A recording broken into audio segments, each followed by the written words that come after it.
అసలు మన దేశం అంటే ఏంటి? ఒక భూభాగం, ఒక జెండా, ఒక ప్రభుత్వం మాత్రమేనా? లేదా వేల సంవత్సరాలుగా నిలిచిన ఒక జీవ నాగరికత? ఇక్కడ రాజ్యాలు మారాయి, భాషలు మారాయి. కానీ ధర్మం నిలిచింది. ఆ ధర్మమే సనాతన ధర్మం. ఈ నేల మీదనే వేదాలు పుట్టాయి. ప్రపంచం భారతదేశాన్ని గురువుగా చూసింది. అది మతం వల్ల కాదు. ఒక ఆలోచన వల్ల. ఏకం సత్ విప్రా బహుధా వదంతి.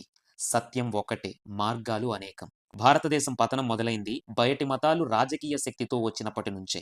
ఆక్రమణలు, ఆలయాల ధ్వంసం, విశ్వవిద్యాలయాల నాశనం, జిజియా వంటి పన్నులు ఇవన్నీ మన నాగరికతపై చేసిన గాయాలు. India is just a political country, not a Hindu civilisation అని నమ్మే సెక్యులర్ లెఫ్ట్‌కి, మార్క్సిస్ట్స్‌కి, రిలీజియస్ మైనారిటీస్ పొలిటికల్ లీడర్స్‌కి, వెస్టర్న్ ఎన్‌జీఓస్‌కి ఇది నచ్చదు. నిజమైన పోరాటం మతాల మధ్య కాదు, మతోన్మాదం మీద చేయాలి.